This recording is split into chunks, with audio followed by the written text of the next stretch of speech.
Hello, welcome to our May Ask iToo live stream. As always, I'm joined here with iToo, who's on voice in the background. Hello everyone, pre-summer version. Nice to have everyone around, so let's go for it. It is a pre-summer version, which means it's getting a bit warmer, which means my computer's making more noise than usual.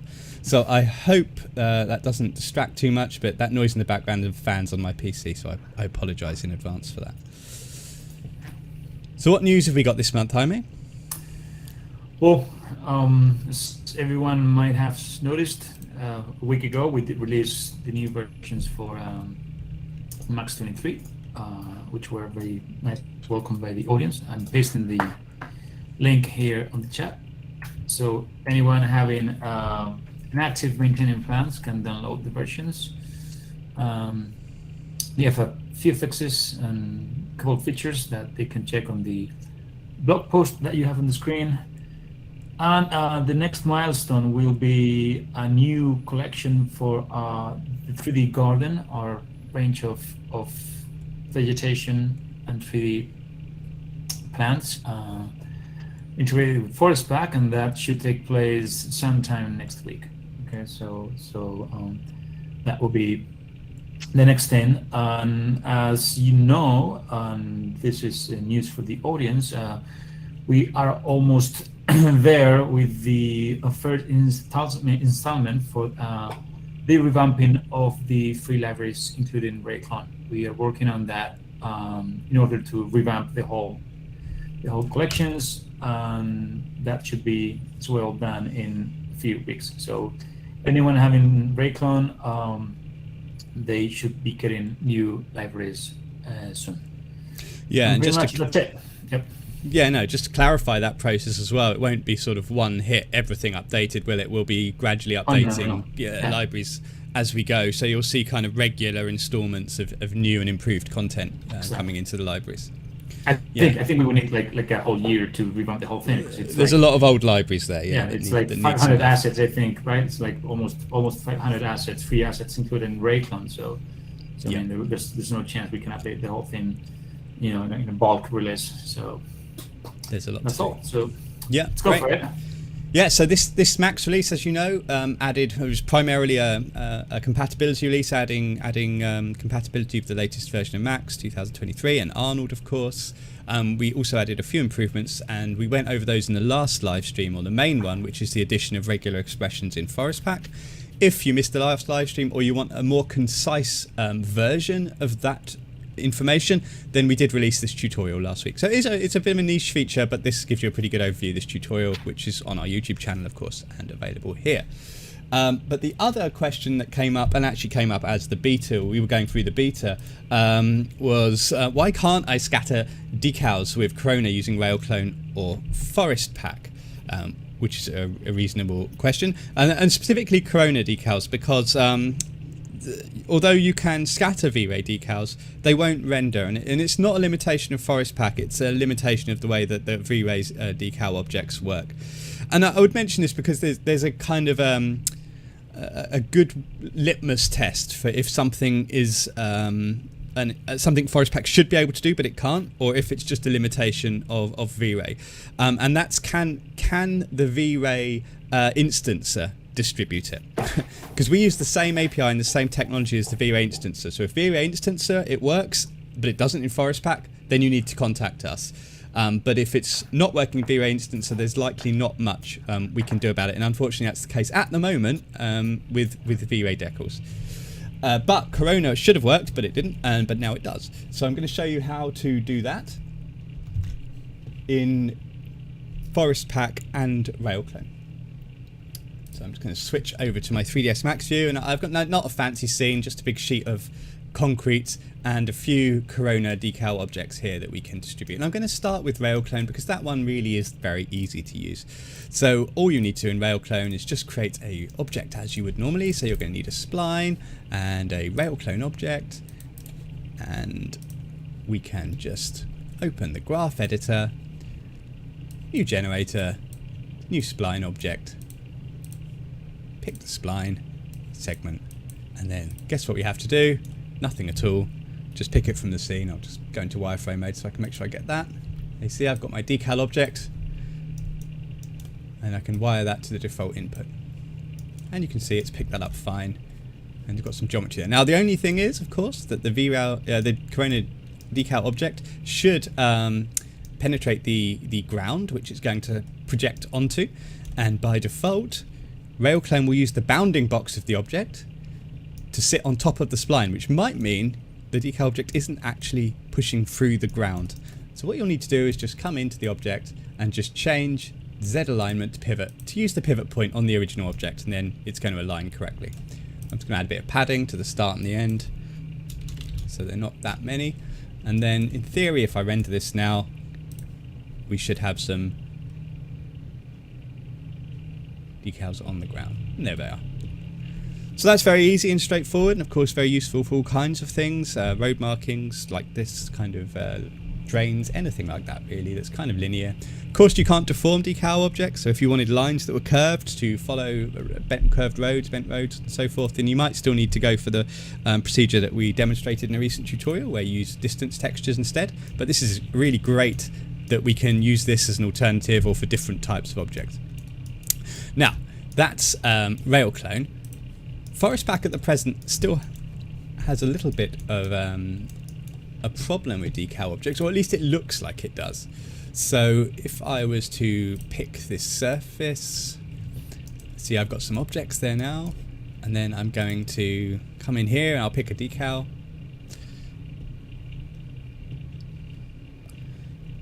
There we go, geometry, and I'll just pick one of these objects from here. I'm scattering RailClone at the moment. Interesting. So, you know, this is why we get the question, why does it not scatter decal objects?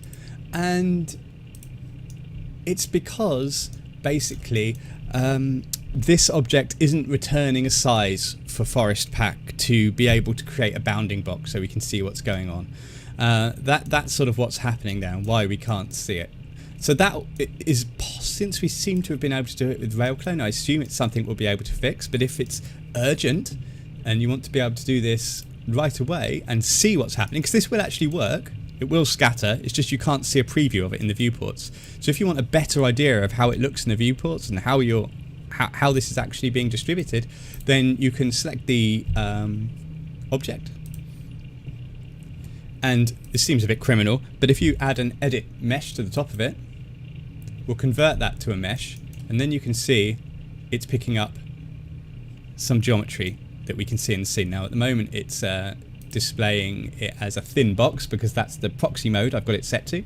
So you can obviously choose how you display these previews, and I could for example come down to display and change as a proxy to pyramid, and you can see it's kind of matching that. Now of course that's going to break the actual decal object at render time, so what you need to do is to right click on the modifier, the edit mesh modifier I've put there, and just turn it off in the renderer. So now that is only operating in the viewports, but at render time it switches it off and everything is working perfectly well. Okay, so it's just a bit of a workaround. If it's possible for us to get this size and add it to Forest Pack, I'm sure we will, but at the moment this is a way of previewing more accurately in the viewports where that scatter is taking place. I hope that makes some sort of sense. So if you've got any questions about that, please let me know. I see we have a question there actually. Yeah, we have questions and comments coming in. Wow, already? Okay, well I like to do those between these little bits. We've got we've had some questions in advance obviously, so, but I like to jump in with the chat in between. So talk more about corners in RailClone, especially when the height on the vertex are different. Yes. Okay, I think I know what you mean there, so I can deal with that one right away. So we get this question quite a lot about. I may be wrong about what this question is asking, but I suspect it's something we get asked a lot. And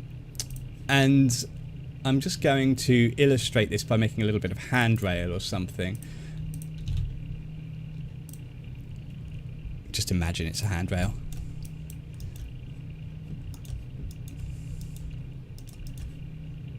Too many edges.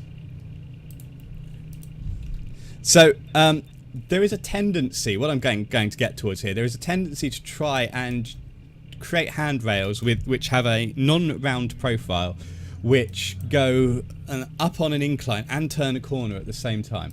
And that may be what you're talking about. So this is our handrail. So basically you would be trying to follow a spline that's something like... Paul, I'm afraid we're seeing your chat window. That's classic, isn't it?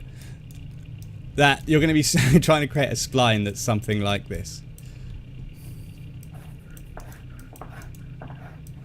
Right, so you're going round a corner. Up and round. Now, that actually isn't sort of technically possible even in real life. Not without some kind of bend or deformation, but a pure slice on that mitre, it just doesn't physically work. And trust me, I used to be a carpenter a long time ago. You just can't do it. So you can. And one way to test that is to see, can I do it with a symmetry modifier? Is it possible to kind of create this kind of effect that kind of turns around but keeps it flat? And you can see the only way to do it is for this to kind of start spinning off at weird angles, which isn't what you want. So in that case, what you have to do is you've basically got two options. You can add some edge loops to this, so you can create a very sort of sculptural kind of handrail, so I can connect it a bunch of times. So I've got some curves, and then what you can do is bend that automatically around those tight corners. So I'll just create this quick RailClone style.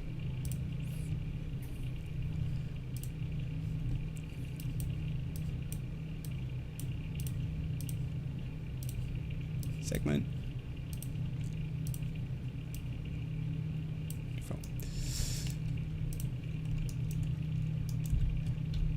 Always a good idea to align your geometry to the right axis first. There you go. I'm glad you can see that you're not the only one if you make that mistake. I do it too. Let's reset the X form. There we go. So there's your issue, right? That it's just going around the corner. You've got some kind of weird stuff going on there. What you want to do is to keep it facing upright.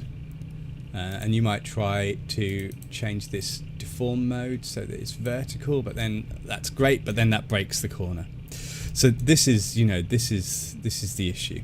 Unfortunately, it's just not a setting that makes that work. It's just not physically possible. The best you can do is to increase the fillet radius, and bend it around the corner, which in some quite ornate kind of staircases, you'll see these kinds of mouldings that allow you to take a bit of handrail around the corner smoothly like this. And so RailClone can do that for you if you don't mind bending it. But if you want a mitre, then like I say, you won't often see that in a typical staircase. Not one which hasn't got a perfectly round profile. So the usual approach to fix that is to divide this spline, and what you need to do is to straighten it off just before the corner. And again, if you're looking at parts for staircases, or if you make staircases, you'll see this is how they generally do it in real life, is they'll just flatten it slightly before the corner, corner, and then take them round the corner flat like that. And that's generally how that's fixed. I don't know if that was the question, but that's a useful tip nonetheless, because we get quite a few support cases and questions about this. And depressingly, as someone who used to work as a carpenter, depressingly, architects don't often know how to build staircases either. So you might get specifications for stairs that are physically impossible, and this might be one of those cases. So yes, so that's how I'd solve that particular question. Any other questions? What did Rockass ask? Only new libraries coming from yeah, I'll let you answer that one. Well, yes, we have now 3 library for Forest Pack. It's in the closet, and actually I forgot to mention it, but we should be releasing that one too in next weeks. So Okay, there we go. We've heard it here first. Yeah. Yes, that should be out soon. Rokas knows about it. Rokas knows about it. Yeah. Yeah, he does. Great. So, okay, is it difficult to create stats L or U shaped? Yes, that is. And that one about the L and U shaped stairs, I probably can't just do off the top of my head because it would take too long to set up. But I will take a look at that next time, or perhaps do a tutorial about it because it might be too long to do in a live stream. Okay. Moving on then. I had some questions recently about just some tips for making day-to-day work faster, and there's just a collection of things that you can do just to make working with Forest Pack just that little bit easier and more pleasant. Now, these aren't necessarily specific applications of Forest Pack, just parts of the UI or tricks you can do with the UI just to make things a little bit easier. And you may know some of them, you may know all of them, or you might not know any of them. So let's just have a quick look at a few. So first of all, I'm just going to create a few Forest Pack objects, just so that we've got something we can show in the lister. Now, I don't doubt that anyone knows there is a Forest Pack lister here. I'm sure everyone is aware of this and uses it. You may not know it can be customized by this little cog in the top here, so you can choose which columns display in the lister here, and you can change the order of them too. That's the other thing. So I've changed the order of my objects in the lister so they more or less match what I've got in the modify panel, and I just find that a little bit easier for me to understand where things are, because particularly I've done it again. Yeah, you've done it again, man. I've done it again. Thank you, Lars. You'd think after a producer. Yeah. I need an alarm or something. You'd think after the fifth one of these that I might have, remembered to do that, but apparently not. Okay. Here I am again in the lister. Okay, so all I've done so far is add some empty Forest Pack objects and open the lister. And what I'm pointing out is that by clicking on this little cog up here, you can modify these columns that you've got access to up here. And you can also change the order of them by using these up and down arrows.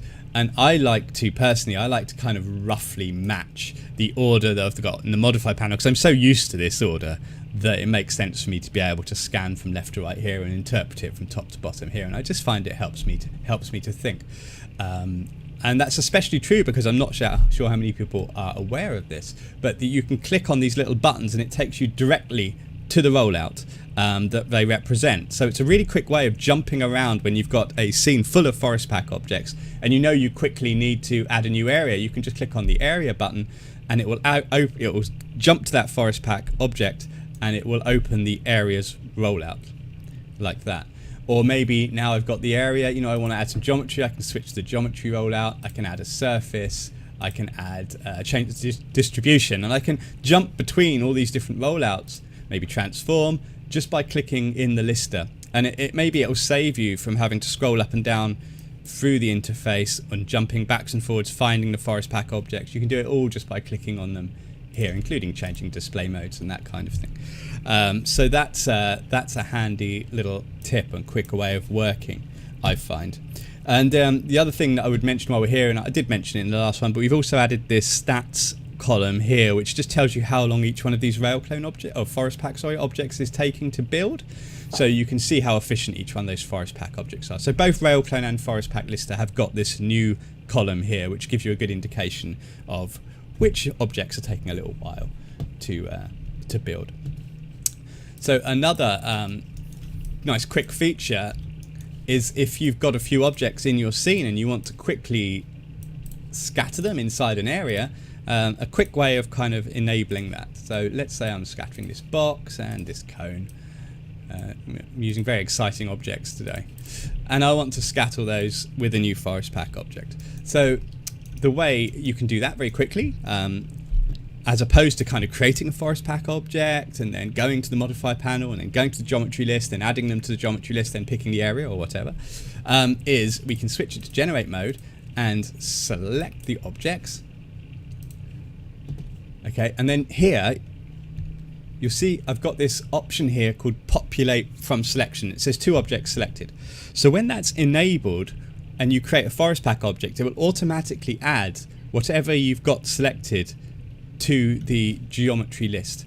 So in theory, all I need to do is have these selected and then click on this spline, and then that creates a forest pack object. If I go to the geometry list now, you'll see those two objects are already added. My interface is only this slow because I'm live streaming. If I go to the distribution rollout and reduce the size a little bit, there we go. You can see that I've got some geometry in there, and in the geometry list you can see my cone and my box are added automatically. So that's a big time saver. Now you might also have a bunch of other objects that you want to add to that list, but you've already created a forest pack object. So is there a quick way of doing that? Well, yes there is. So once again, just waiting for this to open up. So you could go to, add them by adding multiple, but if you've got a very heavy scene and you can't remember what you called them or whatever, then maybe that's not the fastest way to do it, but you can see them in the viewports.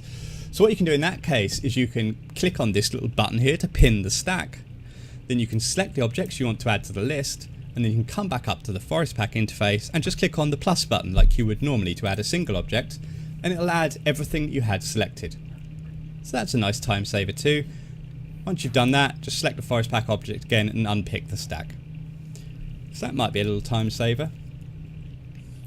Another thing that you'll notice there is that when I added these objects, of course, I would then normally have to go in and, randomize the rotation and the scale, and maybe my distribution size. I always change that maybe, it's too large. Maybe I shrink this a little bit normally or change it. And every time you create a forest pack object, you have to go through that process.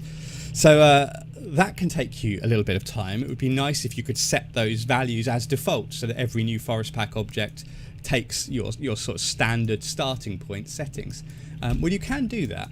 So what you'd normally do is set those up using an empty forest pack object. So I'll just draw this in icon mode, so there's nothing in it, no geometry, no areas, and so forth. And then I'm just going to go through and set my default settings. So maybe I would change my distribution to something less, just for the argument's sake, and I'll turn on my rotation, I'll turn on my scale. Maybe in the surfaces rollout, I normally want the direction to be 0. These kinds of little settings, you can set them as your default. Then what you do to bake that in, basically, so every new RailClone object, a forest pack object, takes that setting, is you go to the general rollout, and where it says presets, type default, if you can spell it, type default, and just hit save. So save current parameters as a preset, yes please. And now next time I create a forest pack object, which I'll do in the same way again, with populate from selection in generate mode, and click on that, you can see it's randomized because it's taken those default settings that I already had configured. If I just open the modify panel, you can see there I've got rotation on now, scales on, and in the surfaces rollout I've got my normal set to 0 and so on and so forth. Another thing you might find is that we've got multiple when you've got multiple kind of rollouts open, it's making forest pack a little bit troublesome to scroll through all these different options. So what you can do is implement something called kind of spotlight mode, single rollout mode, and you do that by coming into the general rollout, clicking on the cog, and there's an option there that says open single rollout. If you turn that on, click OK, and then when we reselect the forest pack object, whenever you whenever you open a new rollout, it closes all the existing rollouts, and that way you've only ever got one rollout open at once. And you might find that helps you for navigating more quickly between the different options. So if I open camera, for example, it should close items editor. There we go. If I open areas, it will close camera, and so on and so forth. Now you also might have seen in there a list of the different rollouts, and this is another thing. A lot of people have all the rollouts visible but only use a small selection of them. So for example, you probably know who you are and don't need to see the about rollout to be reminded of that. You maybe don't use shadows because that's a legacy feature. Maybe you only work on stills and you don't use animation. You don't need materials. Maybe you never use effects. Maybe you just access the display settings from Lister. Not going to use items editor mode, and we'll keep the others. If you click OK now, and then again we'll just deselect and reselect the forest pack object to see the change, you'll now have a much smaller interface with fewer rollouts because you've basically hidden the extraneous ones that you don't use very often. And within them as well, there's also these little arrows at the top of the different groups which lets you collapse them, and basically Forest Pack remembers that between sessions, so you can even within rollouts hide bits of it that you don't often use. Maybe I don't use level of detail and I don't use distance fall off. It just reduces the size of your UI a little bit, so then it makes it a little bit easier to manage, and of course it's always there. If you need it, you can just click on that button and unhide it again, so really no big deal there. And yeah, I think it's interesting mentioning that kind of stuff, because obviously Forest Pack is huge by now, and it's going to be difficult to add more bright features in the future. But we are working on the UI. There's not a deadline for for big improvements, but working on the UI and making it more simple is something that obviously it's in our minds. We know that there's a lot of requests from users to make it simpler. So we are on it. It's for you guys to know. No deadline, but we are trying to think about it. Yeah. And obviously what we don't want to lose is any of what makes Forest Pack so powerful in the first place, because the reason the UI is so large is because it's over the how old is it? Over the years, it's got so many features, and people request more every day, and then you get into a situation where, well, great, we want to add all these features, but how do we do it without making the UI even bigger? Yes, Forest Pack is 23 years old. Yeah, wow. It was released, I think, as the same time as Max, first version of Max. So cool. Okay. Did I have one more? Oh no, I think I'll come back to that one later. Let's see. We've got some questions by the looks of it. It'd be good if the list could be maximised to that's a feature request. Please feel free to bother me with that on the forum. And it would be good if it's okay. In previous sessions you had a Forester tab or something. What was that for? Okay, that's a question Rockass can answer too. That Forester tab is just an internal tool that we use to make patches. So it's not something we'll release really, but it's just a quick way of making patches that can be used to create larger areas with Forest Pack. I have a question for RailClone. It's not possible to display mesh when proxy cache embedded is turned on. It turns into boxes even when I have a mesh mode checked. Yes, Oscar, that's true. That's a limitation of using embedded. So you've only two options really, are proxy mode and quick mesh mode with embedded. So there's not an option to show full mesh with that mode. I want to add building floors automatically as well as the building facade and A2S generator. How can I do that? I asked the same question in the last live event, but I didn't get an answer. I'm pretty sure in the last one or the one before I did that right at the end. So unless I misunderstood the question, please take a look back at that one and maybe just contact us either on the forum or through our email and just clarify exactly the nature of that question, because I'm a little bit unclear about it. My chat that I can actually read has stopped connecting after that point, Jaime, so I can't read any further down. I don't know if there's anything else I'm missing. Yeah, Carlos Alberto is asking, Forest Pack question, in Vray 5 there's a bug in the latest builds that Forest Pack objects cannot be selected in Qtumate materials. This only happens when the geometry is off. Do you know something about it? Sorry, so the bug is that you got the same thing on the screen. I can't read it. It's too small. Sorry. The bug is in the latest build that Forest Pack objects cannot be selected in Qtumate material. This only happens when the geometry is off. And he's asking if you know anything about it. I don't off the top of my head. That's the first time I've heard that one. Again, that's another one. Please report that to us on Help Scout or via email or on the forum, and we'll take a closer look at that. That's not one I've encountered so far. Anything else? Nope. Okay. Unfortunately, my chat window on YouTube has disconnected, so I can't actually read it, and the one that you're seeing on the screen in my preview is too small for me to read. So I'm going to have to rely on you, Jaime, just to feed me the questions at this point, if that's okay. Right. Okay. So next up was a question that we've been asked it a bunch of times, and I've kind of avoided it a little bit purely for reasons of time, because we obviously early on in RailClone we released a tutorial about how to make windows, and a lot it was quite a popular toy, and we get a lot of questions about it. And as time's gone on, that's evolved, and people want to make the windows and doors open. And I've shown demos of that in various videos, but never sort of fully explained how to do it. And probably to fully explain how to do it would take this whole live stream. But I would like to give you some, because so many people have asked, I'd like to give you some information about how basically you reference the size of a area once you've nested a generator, which is one of the crucial kind of techniques for being able to create windows within frames, or multiple sashes within frames, or multiple doors, as I'm going to do today, within frames. So we're going to look at how to make a single and a double door. And depending on how long this takes will depend on how deep I go into this. Okay, so I'm going to open a file, and I'm going to remember to switch to screen capture mode this time. Okay, so opening up. So to save a bit of time, I've done some work already, rather than start from scratch where you'll just watch me build a door for ages. I've just started with a door already made, and I'll just talk it through quickly. It's a simple 2D array. And I would point out, if you're new to RailClone, apologies, this is a intermediate to advanced technique, and not all RailClone objects are as involved as this, so please feel free to start somewhere else. But if you're a bit familiar with RailClone, hopefully you'll find this helpful. Okay, so I haven't optimized too much here, I'm just keeping it simple, but here I've got a door here which is made by this generator.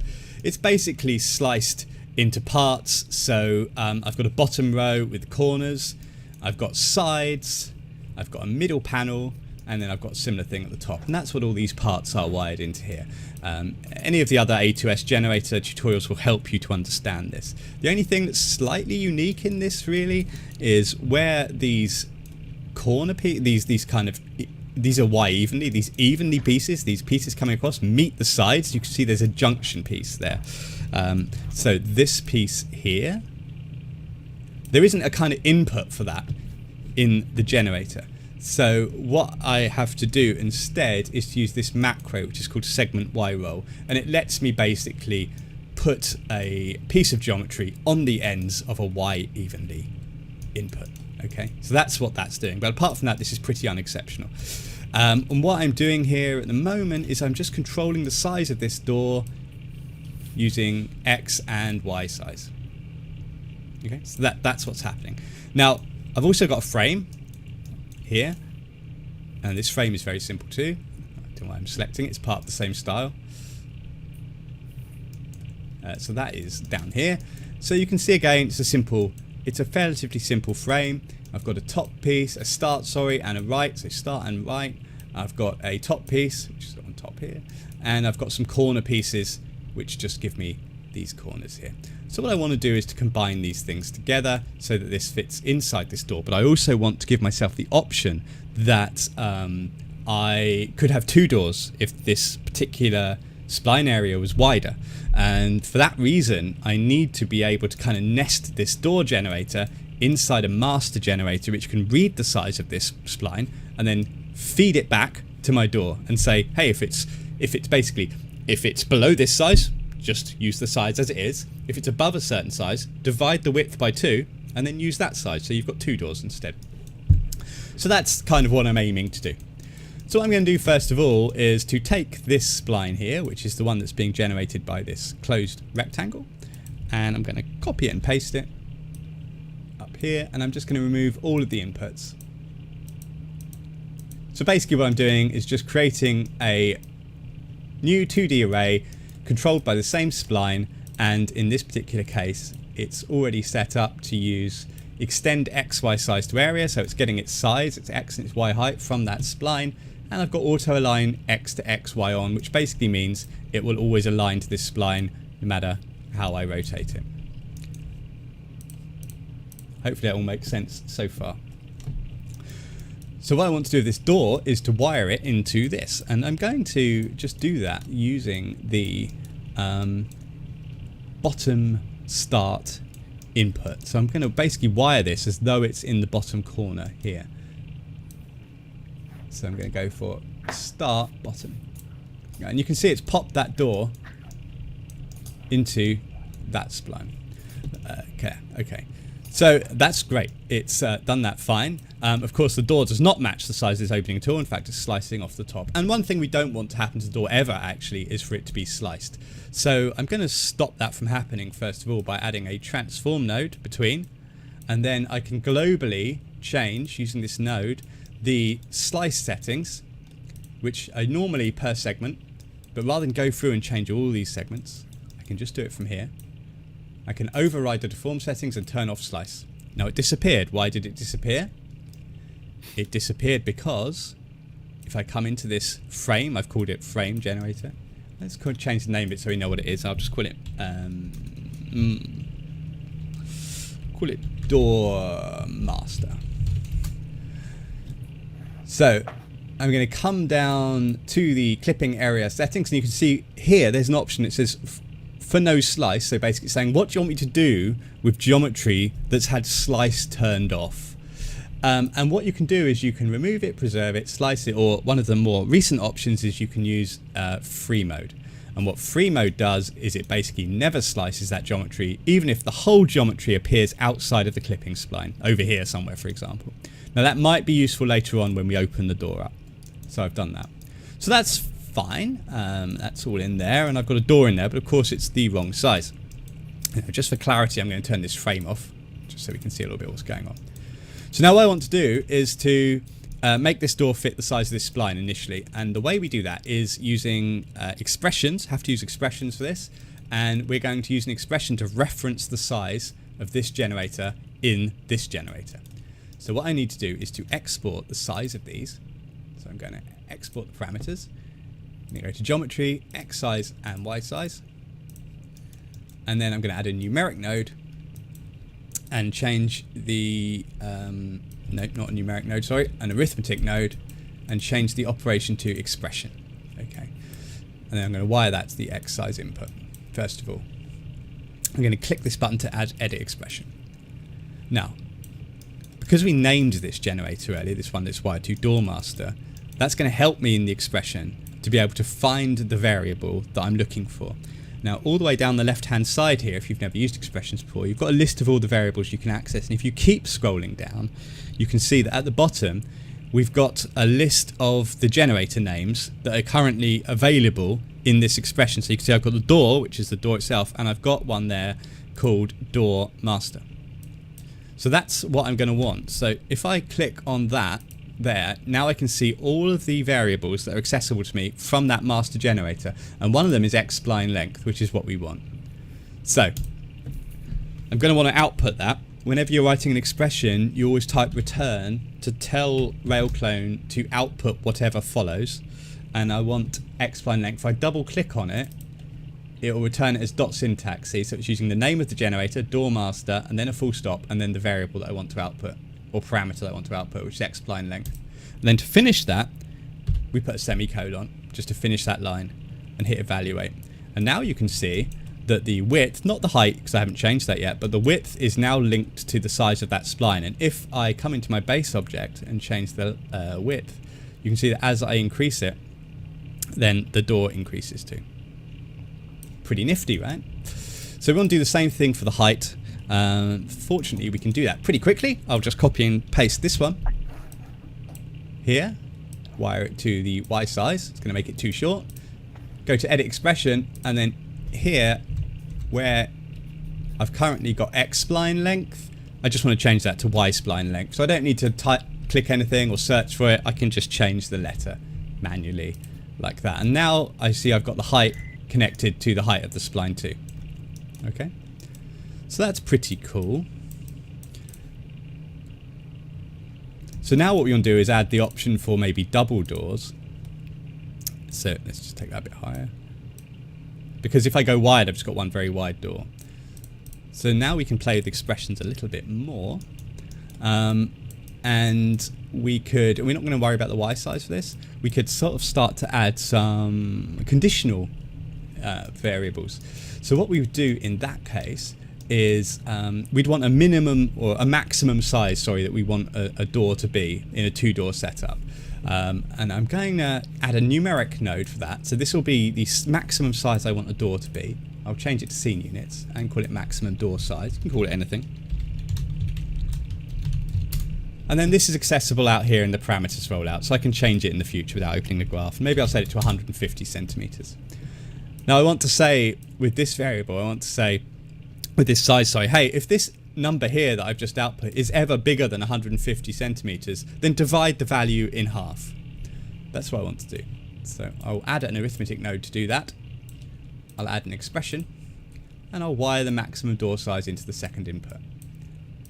Click to edit the expression, and then what I need to do again is type return, and then I'm going to type if, and then to reference these inputs here, so I've got two inputs, you just type input and then the number starting from the top down.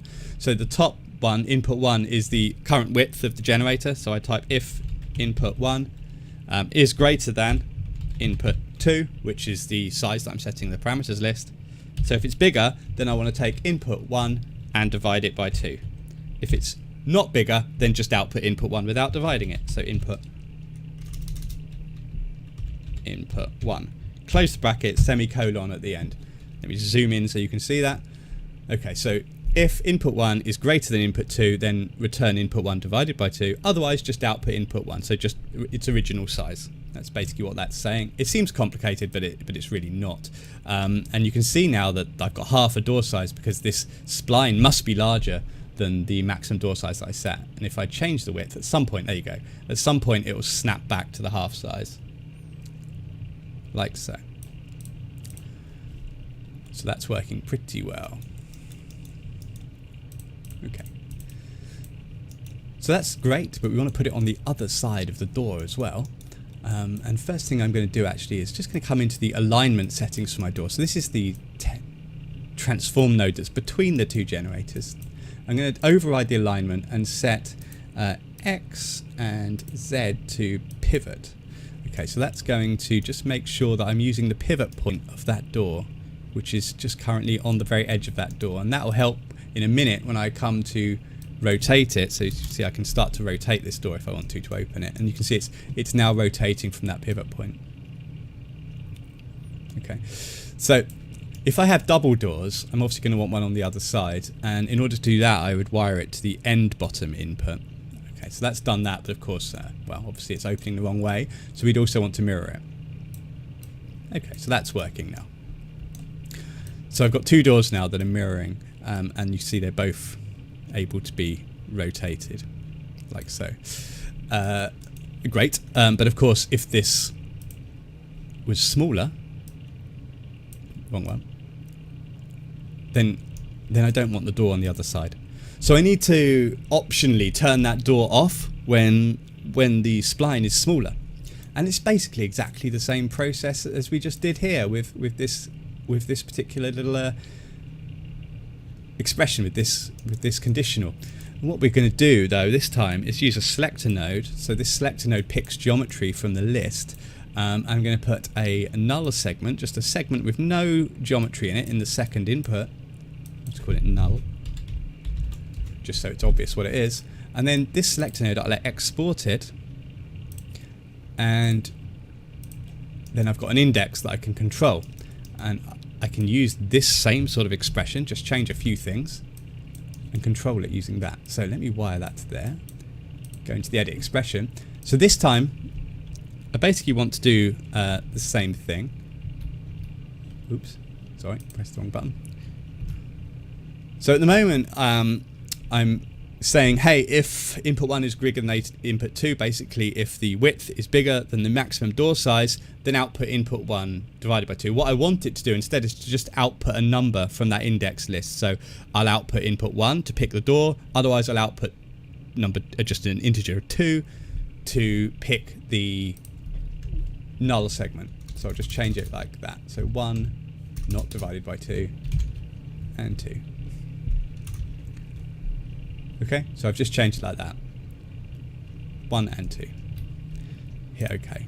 So now the door disappears. Now, in theory, when I increase the size of this, the door will come back. There it is. So I've got two doors. which is cool. Another thing I could do is to export, of course, export the rotation so that we don't have to come into the graph and change the door openness. So I'll just export this to open door and float. So now I can control that down here too, which is cool. Okay, hope that's all making some sort of sense. Right, finally, I probably won't get into the hinges and stuff. I might turn this into a longer proper tutorial, but finally we want to add the frame back, which of course adds a little bit of complication. Because the frame means that this door does not want to start right on the very edge of the spline. It wants to start in a little bit.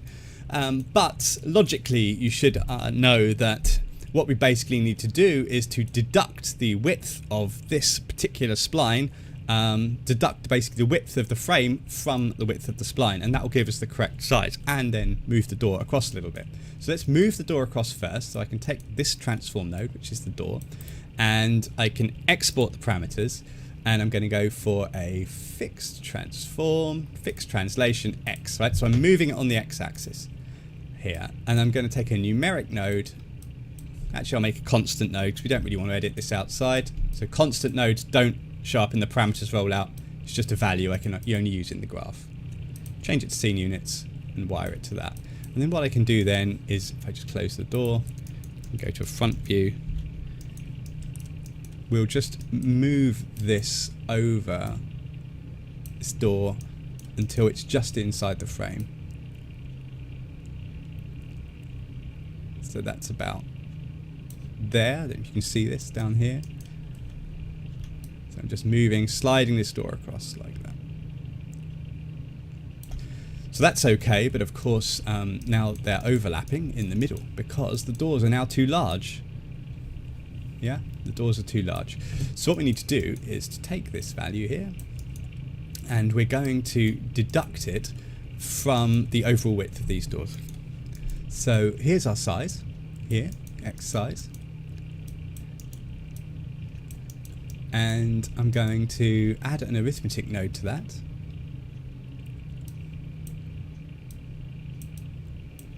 And I'm going to set this to subtract, no need for an equation here, and I'm going to wire that frame size in twice.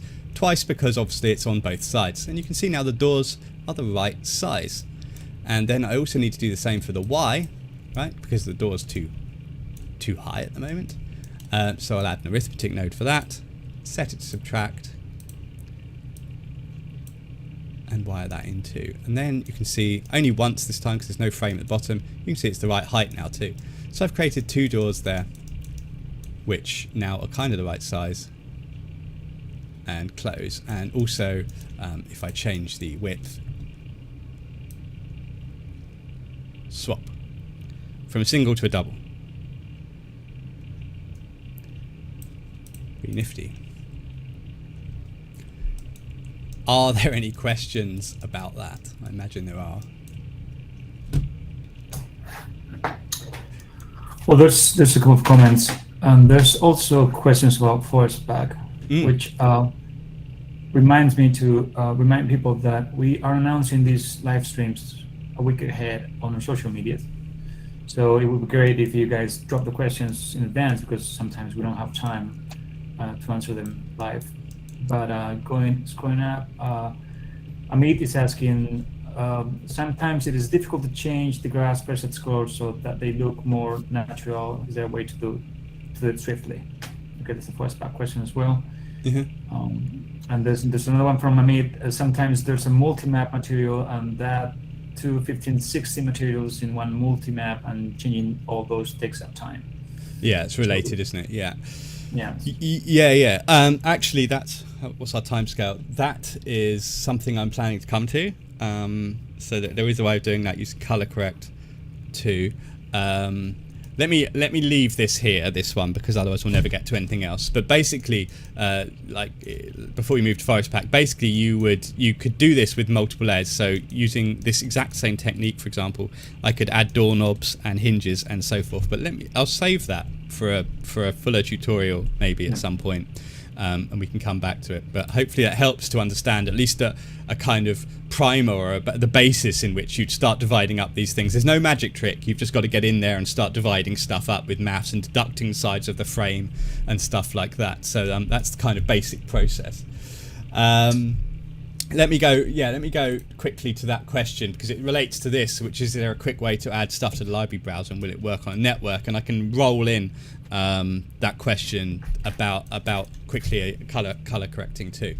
So let's imagine that you have got a library you've either downloaded or you've made for yourself or something like that, and you want to quickly add it to the library. There are a few tutorials, older tutorials, that show how to do that by loading them from max files, but Forest Pack 7 really changed the way we do these things, and I'm not 100% sure, based on some of the questions we got asked, if people are 100% aware of how much easier that can be. So let me just open a file, and I'm going to switch back to screen view. Don't save.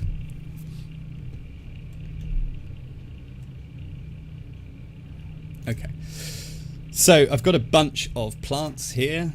How many are there? There are 96. Wow, that's a lot. So there are 96 plants which are in this scene, which maybe you want to add to the library, and you want to do it in such a way that maybe other people in your studio can share them and use them too. So it used to be more complicated than it is now, but what we can do now is just select them, and we can come into the Forest Pack library, which I can open from up here without having to select a Forest Pack object.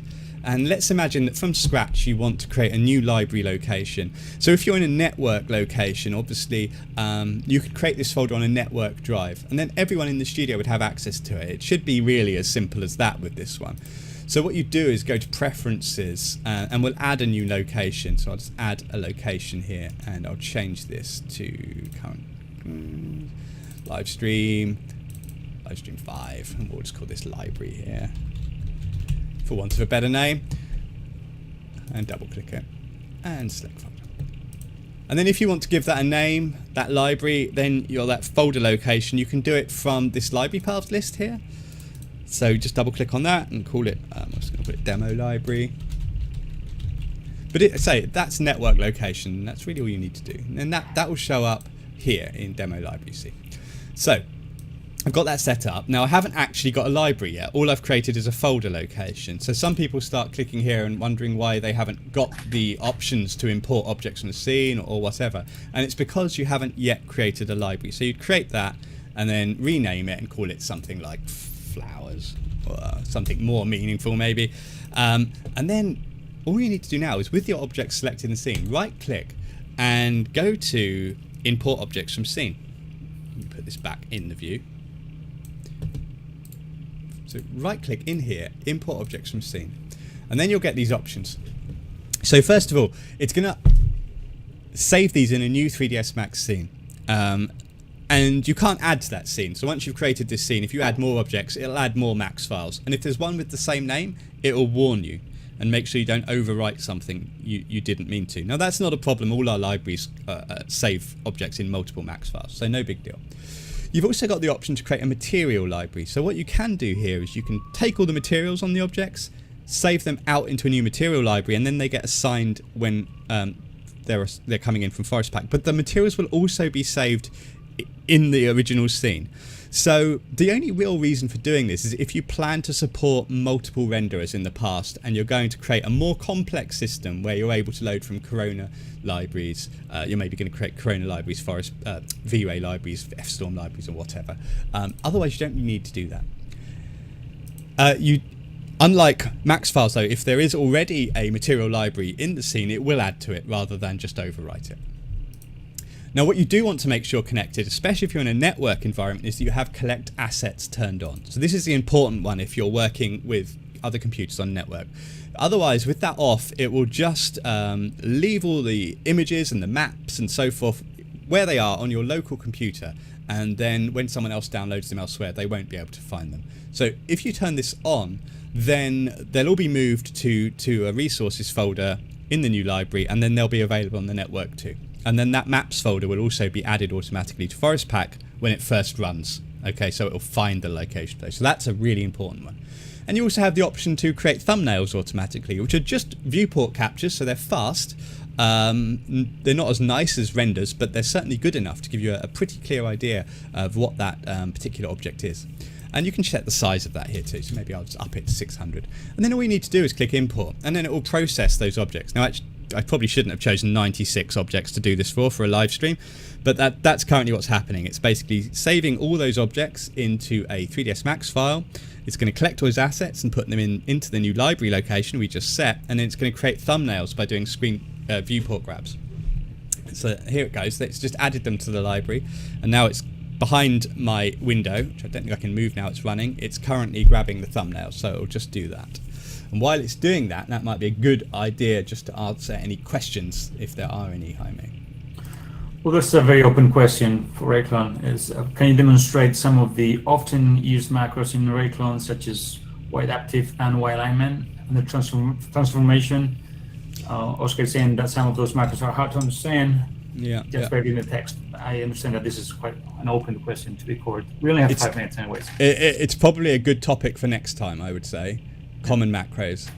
That roll one is a perfect example. I use it all the time. It's really, really helpful. I'm making a note of that for next time. There are a few of the macros have tutorials on YouTube as well, and we may do more little macros on tutorials on specific macros too. Definitely, I'm just taking a while. Sorry, this is not normally this slow. It's just because again I'm kind of rendering, so I'm kind of live streaming. Sorry, so it's taking a little bit of time. It's also grabbing 96 thumbnails, so you can't expect it to be too quick. What I'll do while it's doing that is just pull up the library window so we can see it's building. So we have one more question for Forest Pack. Yeah, it good. says, when we use more than one species of plant for path mode of distribution mode, like the sequence operator in RailClone, their planting distance may be different for each plant species. For example, 5 bushes, 1 tree, 5 bushes, 1 tree. On the way, any tips for this problem? That's not currently solvable, really. The path mode in Forest Pack is quite basic. It's just a regular spacing tool, so there's not an easy way I can think of to do that. I'm pretty sure collisions don't work either. I mean, you could, as long as you made sure you absolutely remembered to turn off. There you go. That's just worked. If you absolutely made sure that you remember to turn off bend and slice and anything that would remove instancing, you could use RailClone for that purpose, and just put them in the default input, and then they would all, they would all butt up against one another based on their bounding box size. So you could absolutely do that. That would be one solution. So this is finished. It's given me a little progress report. So I've imported 96 objects. I've copied 3 assets. This was real time, so they've really condensed the map files down to just 1 for all these plants. But it could have been hundreds. And then you can see it's generated thumbnails for everything. And that's pretty much it. It's done there now. It's in this library, and it would be available anytime you wanted to use these objects. So it's a really good habit to get into as you're working now, to whenever you've created a nice preset or you've modeled something that you might want to use again, just drop it in the Forest Pack library and it'll always be there, whether for yourself or your colleagues. It can be a real time saver. It does, like I said, does work with presets too, so if you've made a really nice grass scatter or something like that, then you can just as easily drop that into the Forest Pack library browser, and then you'll be able to access it anytime you like. So, there was a question about color correcting, so let me just tackle that one quickly. So I'm gonna just create a little patch and create a Forest Pack object. I think they were V-Ray, so I'm just gonna switch my, wrong button. Just gonna switch my renderer to V-Ray if I remember what those materials were correctly. Oops, I'll leave over Okay, so forest pack. I'm going to not populate from selection. I'm going to pick one of my new plants. So I'm going to pick a few of my poppies and load those in, and then pick them from there. So it's using my default settings. So you can see it's already randomized that I set up earlier. I just need to change the distribution a little bit. And bring that in. So there's my poppies. And now let's just try render and see if that's working or not.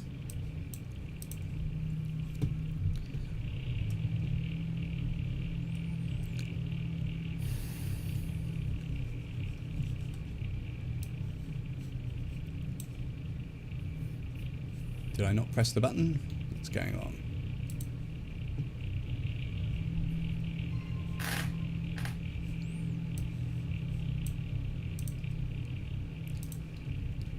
It always waits until you're doing something live to misbehave, doesn't it? Is it these plants? Is it me?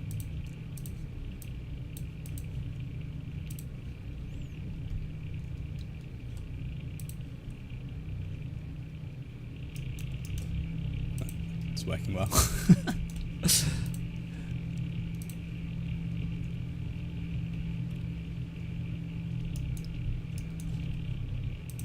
Geometry. Got materials. Why aren't you working?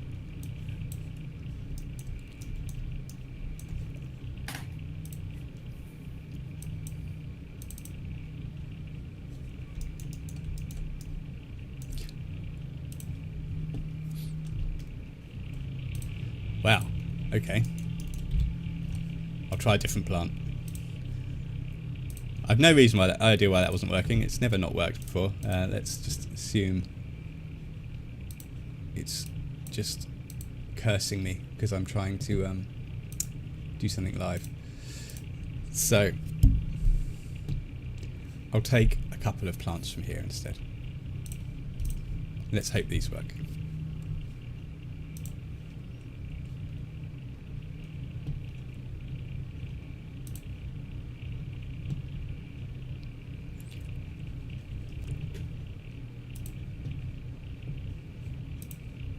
Distribution.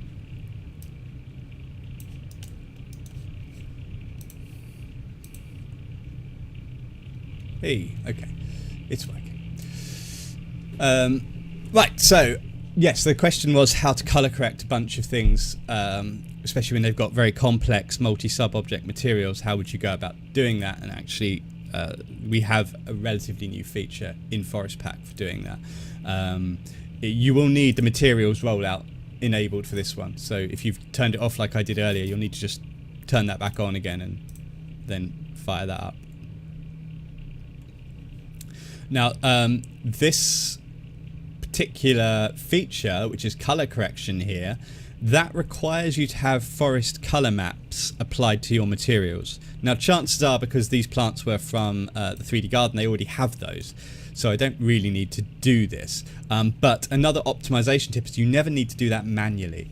You've got this optimize materials button down here, and that will automatically go through any plants that you've got from any sources that wouldn't normally have forest color maps assigned to them, and it will go through and it'll apply them automatically for you. So it's pretty self-explanatory, and generally speaking you don't need to do anything, but you can see it's saying basically, do you want to convert standards, blah blah, apply forest edge maps, which it will do if you're in Corona and you need those for edge mode, and then here it says apply forest color do you want to apply it to the diffuse map? If there's a translucency map, do you want to apply it to that too, which will often give you more realistic results? And are there any parts of the material you want to avoid, like maybe you don't want to color correct the trunk of a tree, for example, and you know they're all called trunk, so you can put a string of words in there to avoid, and then when you've done that you just hit optimize, and that will just basically add those for you if they aren't not already present. Now once you've got those present, what you can do is you can start to change the colors of all of the plants in your scatter using these sliders here. So this can be a little bit unreliable when I'm using IPR rendering.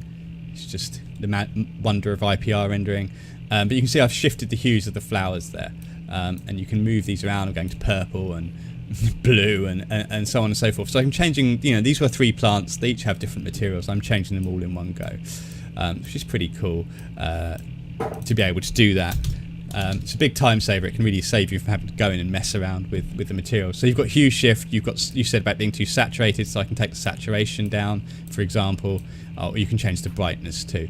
Now another cool thing is that you can limit this by hue range. So if I only wanted to change the colour of the flowers, for example, and not the colour of the grass, so let's say I want those flowers to be purple, but I don't necessarily want to change the colour of the grass, then you can apply only to a particular hue range. So I would then choose this colour here, this is my hue range, maybe I'll pick this reddy colour, and then I should be able to target that colour on top there. You can see I've changed just the red to purple now, and not the rest of the plant.